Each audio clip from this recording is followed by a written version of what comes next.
Minister wa URIMI na Ndithia Mithika LINTURI ntukeru arinekite karona erekeria pa KTDA kira kitana mbere o mwaka kwariria kimera kia majani akiari Mithika awite nikeno kiri murimi no ntungwatano yo no ritinguo bo baria mwene bongelete mari kiri majani na nende murimi ethirite akikunika bonene. Minister wa URIMI na Ndithia Mithika LINTURI na watanite na arimi kiri kiomono kia majani kia o mwaka. It is my pleasure to join the tea industry stakeholders during the KTDA Annual Directors Conference held here.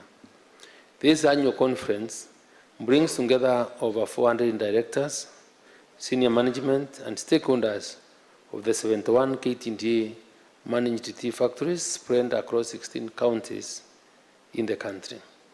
It offers stakeholders a forum to receive updates on the performance of the tea industry, discuss emerging issues within the tea industry, and share experiences by cordially interacting with one another. The government recognizes and appreciates the strategic role that the tea industry plays in the socio-economic development of our country.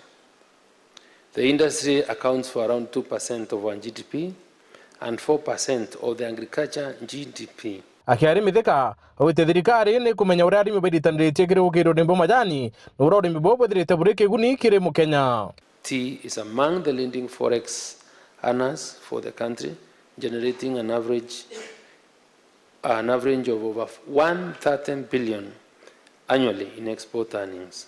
So tea has also put Kenya on the global map, as Kenya is the third leading producer of tea after China and India, and the leading exporter of tea to over 77 countries globally.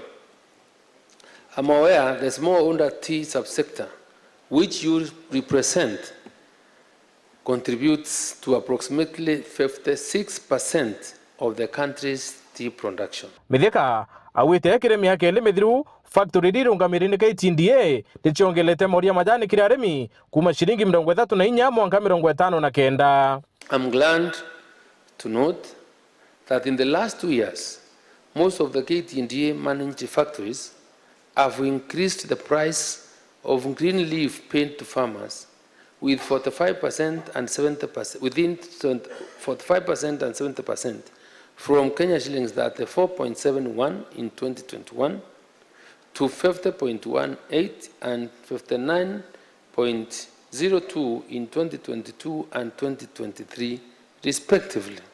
As a result, the total payout to smallholder tea farmers increased from Kenya shillings 62.8 billion in 2022 to 67.7 billion in 2023.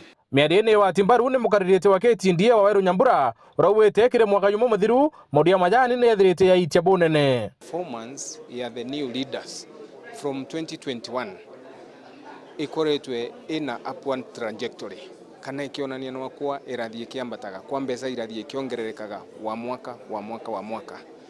This is kana uyu ni mwaka wetu wa kathatu uria tuonete miaka mithiru iri mbeca cia arimi ikoretwe ikiongerereka.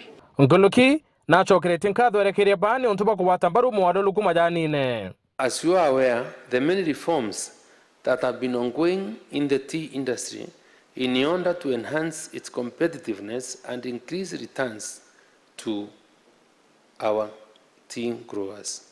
I commend you, directors, for supporting this government's reform agenda, which ushered you in office, and I'm hopeful that you will continue implementing other reforms. Kaiteni ukau awite muroto ya thirikari yo kunika mauria fertilizer nikenda utira mauria majani ne ukira na murimi na kuona mbeca kumanena uketha majani na kiwango kia euro. The government provided the subsidy fertilizer to farmers in all the 54 smallholder tea factories, and this significantly reduced the cost of the fertilizer in that particular period.